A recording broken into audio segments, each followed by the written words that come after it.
శ్రీ సాయినాథాయ నమః. శ్రీ సాయి సచ్చరిత్రము 24వ అధ్యాయం. బాబా హాస్యము, చమత్కారము, శనగల లీల.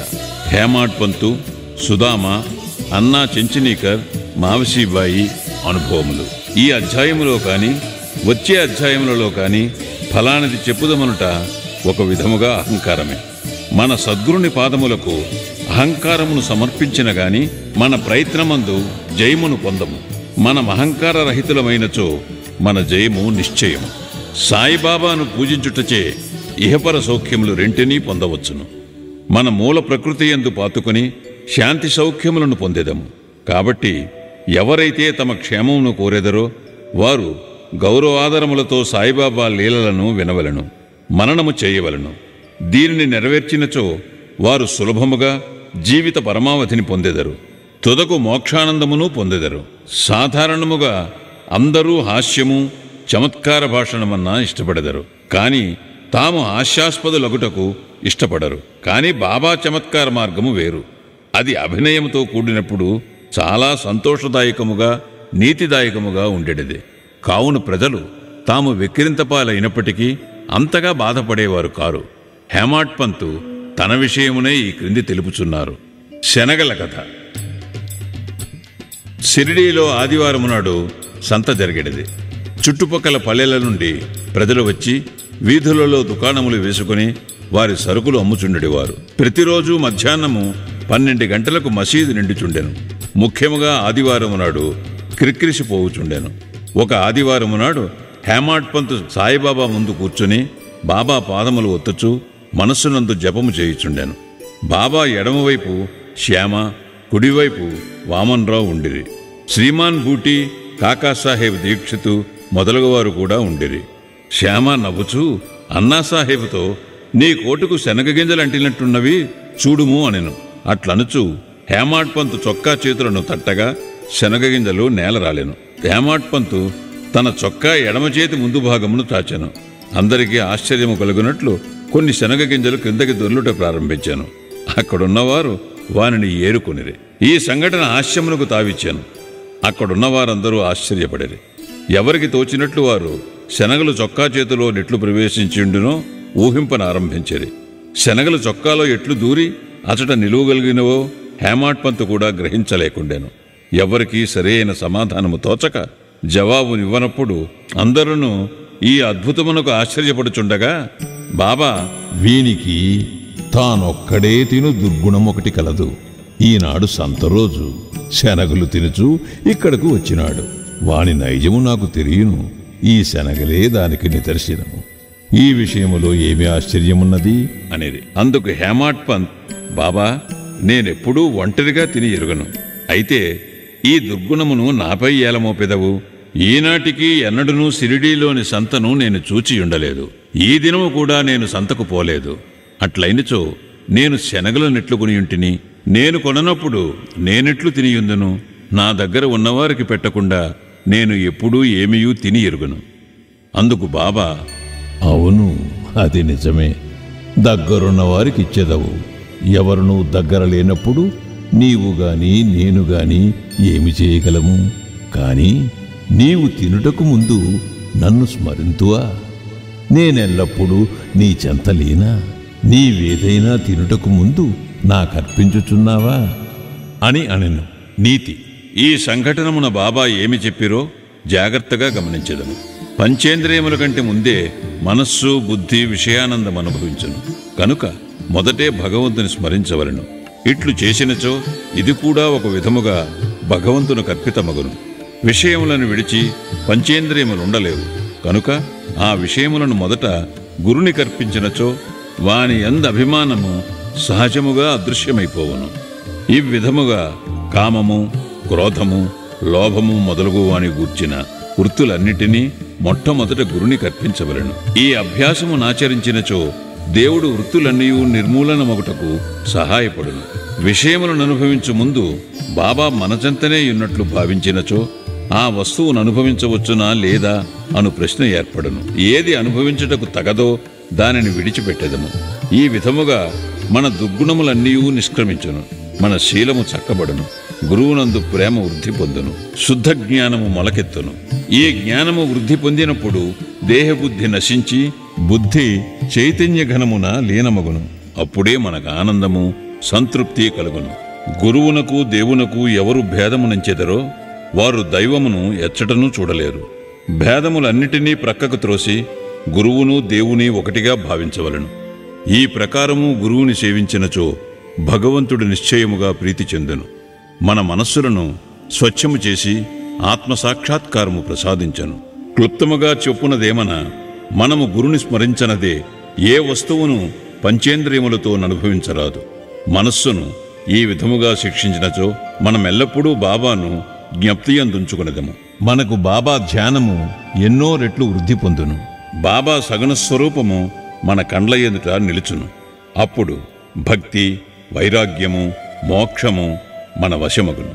మన మనస్సునందు బాబాను ఎప్పుడైతే నిలుపగలమో అప్పుడు మనము ఆకలిని, పిపాసను, సంసారమును మరచెదము. ప్రపంచ సుఖములందు గల అభిలాష నశించి మన మనస్సులు శాంతిని, ఆనందమును పొందును.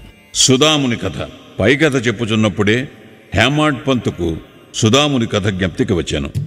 అందులో కూడా ఇదే నీతి ఉన్నది కనుక దాన్ని ఇక్కడ చెప్పుచున్నాం. శ్రీకృష్ణుడు, అతని అన్న బలరాముడు, మరి యొక్క సహపాఠి సుధాముడను వాడును గురువగు సాందీపుని ఆశ్రమంలో నివసించుచుండేది. శ్రీకృష్ణ బలరాములను అడవికి పోయి కట్టెలను తీసుకుని రమ్మని గురువు పంపాను. సాందీపుని భార్య సుధాముని కూడా అదే పని మీద 3 కొరకు శనగలిచ్చి పంపాను. కృష్ణుడు సుధాముని అడవిలో కలిసి, దాదా నీళ్లు కావలను, నాకు దాహము వేయుచున్నది అనెను. సుధాముడు, ఉత్త కడుపుతో నీరు త్రాగకూడదు కనుక కొంత తడువు ఆగుట మంచిది అనెను. కాని తన వద్ద శనగలున్నవని కాని కొంచెము తినుమని కాని అనలేదు. శ్రీకృష్ణుడు అలసియుండటచే సుధాముని తొడపై తలయుంచి గుర్రు పెట్టుచూ నిద్రపోయాను. ఇది కనిపెట్టి సుధాముడు తన జేబులోని శనగలు తీసి తినుటకు ఆరంభించాను. హఠాత్తుగా శ్రీకృష్ణుడిట్ల నేను, దాదా ఏమి తినిచుంటివి? ఎక్కడి నుండి ఈ శబ్దము వచ్చుచున్నది? సుధాముడిట్ల నేను, తినుటకేమున్నది? నేను చలితో వణుకుచున్నాను. పండ్లు కటకటమనుచున్నవి. విష్ణు సహస్రనామమును కూడా సరిగా ఉచ్చరించలేకున్నాను. ఇది విని సర్వజ్ఞుడకు శ్రీకృష్ణుడు ఇట్లా నేనొక స్వప్నమును గంటిని. అందులో ఒకటి ఇంకొకరి వస్తువులను తినిచుండాను. ఏమి తినిచుంటివని అడుగగా, ఏమున్నది తినుటకు మన్నా అనెను. అనగా తినుటకేమీ లేదని భావము. రెండవవాడు తదాస్తు అనెను. దాదా ఇది ఒక స్వప్నము, నాకివ్వకుండా నీవేమీ తినవని నాకు తెలియను. స్వప్న ప్రభావముచే నీవేమి తినుచుంటివని అడిగి తిని. శ్రీకృష్ణుడు సర్వజ్ఞుడని గాని అతని లీలలు గాని తెలిసియున్నచో సుధాముడట్లు చేసియుండడు. కాబట్టి అతడు చేసిన దానిని తానే అనుభవించవలసి వచ్చెను. శ్రీకృష్ణుని ప్రియ స్నేహితుడైనప్పటికీ అతని ఉత్తరకాలమంతయు గర్భదారిద్ర్యముచే బాధపడవలసి వచ్చెను. కొన్నాళ్లకు భార్య కష్టము చేసి సంపాదించి ఇచ్చి పంపిన పిడికిడి అటుకులు సమర్పించగానే శ్రీకృష్ణుడు సంతసించి ఒక బంగారు పట్టణము అనుభవించుటకిచ్చాను. ఎవరికైతే దగ్గరున్న వారికి ఇయ్యకుండా తిను అలవాటుండునో వారు దీనిని జ్ఞప్తియందుంచుకునవలెను. శృతి కూడా దీనినే నొక్కి చెప్పుచున్నది. మొదట భగవంతునికి అర్పించి ఆ భుక్తశేషమునే మనము అనుభవించవలను. బాబా కూడా దీనినే హాస్యరూపముగా యుక్తితో బోధించెను. అన్నా చించినీకరు, మావిషీబాయి, హేమాడ్ పంతు ఇచ్చట ఇంకొక హాస్య సంఘటనను, అందులో బాబా చేసిన మధ్యవర్తత్వమును వర్ణించాను. దామోదర్ ఘనశ్యాం బాబరే ఉరఫ్ అన్నా చించినీకర్ అను భక్తుడొకడు గలడు. అతడు సరళుడు, మోటువాడు, ముక్కుసూటిగా మాట్లాడువాడు, ఎవరినీ లక్ష్యపెట్టువాడు కాడు. ఉన్నదున్నట్లు చెప్పేవాడు, ఎప్పటిదప్పుడే తేల్చువాడు. బయటికి కఠినుని వలె హఠము చేయువాని వలె కనిపించినను వాడు మంచి హృదయము గలవాడు, నక్కచిత్తురువాడు కాడు. అందుచే బాబా వాణిని ప్రేమించుచుండెను. అందరూ సేవ చేయనట్లే అతడు కూడా మధ్యాహ్నము బాబా ఎడమచేతని తోముచుండెను. కుడివైపున ఒక ముసలి వితంతువు వేణుబాయి కౌజిల్గి అనునామె ఉండెను. ఆమెను బాబా అమ్మా అని పిలిచెడేవారు. ఇతరులు మావిషీబాయి అని పిలిచెడేవారు. ఆమె కూడా బాబాను సేవించుచుండెను. ఈమెది స్వచ్ఛమైన హృదయం. ఆమె బాబా నడుమును, మొలను, వీపును తన 2 చేతుల వ్రేళ్లు అల్లి దానితో నొక్కుచుండెను. ఆమె దీనిని అతి తీవ్రముగా చేయుచుండెను. బాబా వీపు, కడుపు కలిసిపోవునట్లుగా అనిపించుచుండెను. ఇంకొక ప్రక్క అన్నా తోముచుండెను. మావిషీబాయి ముఖము క్రిందకు మీదకు అగుచుండెను. ఒకసారి ఆమె ముఖము అన్నా ముఖమునకు చాలా దగ్గరగా పోయెను. హాస్యమాడు నైజము గలదొకటిచే ఆమె, ఓహో, అన్నా చెడ్డవాడు, నన్ను ముద్దు పెట్టుకున్నటకు యత్నించుచున్నాడు, ఇంత ముసలివాడైనప్పటికీ నన్ను ముద్దు పెట్టుకున్నటకు సిగ్గులేదా అనెను. అన్నాకు కోపం వచ్చెను. చొక్కా చేతులు పైకెత్తి అతడిట్లనెను, నేను ముసలివాడను దుర్మార్గుడను అనుచున్నావు, నేను వెర్రివాడనా? నీవే కలహమునకు కాలు దువ్వుచున్నావు. అక్కడున్నవారందరూ ఈ ముసలివాండ్ర కలహమును చూచి నవ్వుచుండిరి. బాబా ఇద్దరినీ సమానముగా ప్రేమించువారు కనుక ఇద్దరినీ ఓదార్చవలనని తలచి ఈ క్రింది విధముగా నేర్పుతో సమాధానపరచిరి. బాబా ప్రేమతో, ఓ అన్నా, ఎందుకు అనవసరముగా గోల చేయుచున్నావు? తల్లిని ముద్దు పెట్టుకునినచో దానిలో అనౌచిత్యమేమి అనెను. బాబా మాటలు విని ఇద్దరూ సంతుష్టి చెందిరి. అందరూ సరదాగా నవ్విరి. బాబా చమత్కారమునకు హృదయానందపూరితులైరి. బాబా నైజము, భక్తపరాయణత్వము. బాబా తన భక్తులకు వారి వారి ఇష్టానుసారము సేవ చేయుటకు అనుమతించుచుండెను. దీనిలో ఇతరుల జోక్యము కలుగు చేసుకునుట బాబాకిష్టము లేదు. ఒక ఉదాహరణమునిచ్చేదము.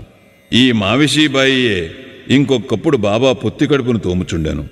ఆమె ప్రయోగించు బలమును చూచి ఇతర భక్తులు ఆతురపడి వారిట్లనిరి, అమ్మా, కొంచెము మెల్లగా తోము, బాబా కడుపులోని ప్రేవులు నరములు తెగిపోవును. ఇట్లనగానే బాబా వెంటనే లేచి కోపముతో సటకాను నేలపై కొట్టెను. వారి కండ్లు నిప్పు కణములోలే ఎర్రనాయెను. బాబాను చూచుటకెవ్వరికీ ధైర్యము లేకుండెను. బాబా సటకా చివరను 2 చేతులతో పట్టుకుని పొత్తి కడుపులోనికి గుర్చుకొనెను. ఇంకొక చివరను స్తంభమునకు ఆనించెను. సటకా అంతయు పొత్తి కడుపులో దూరినట్లు కానవచ్చుచుండెను. కొద్దిసేపటిలో పొత్తి కడుపు ప్రేలుననుకునిరి. బాబా క్రమముగా స్తంభము వైపు పోవుచుండెను. అందరూ భయపడిరి. ఆశ్చర్యముతోనూ భయముతోనూ మాట్లాడలేక మూగవాండ్రవలే నిలిచిరి. బాబా తన భక్తురాలి కొరకు ఈ కష్టము అనుభవించారు. తక్కిన భక్తులు ఆమెను బాబాకు హాని లేకుండా తోమమనిది. మంచి ఉద్దేశముతో వారు ఈ మాటలనిరి. దీనికి కూడా బాబా ఒప్పుకొనలేదు. వారి మంచి ఉద్దేశమే బాబాను కష్టములో దించినందుకు వారు ఆశ్చర్యపడిరి. ఏమీయూ చేయలేక కనిపెట్టుకుని చూచుచుండిరి. అదృష్టముచే బాబా కోపము తగ్గెను. సటకాన్ని విడిచి గద్దెపై కూర్చుండిరి. అప్పటి నుండి భక్తుల ఇష్టానుసారము సేవ చేయుచున్నప్పుడు ఇతరులు జోక్యము చేసుకొనరాదను నీతిని నేర్చుకునిరి. ఎవరి సేవ ఎట్టిదో బాబాకే గుర్తు. శ్రీ సాయినాథాయ నమః. 24వ అధ్యాయము సంపూర్ణము. సద్గురు శ్రీ సాయినాథార్పణమస్తు. శుభం భవతు.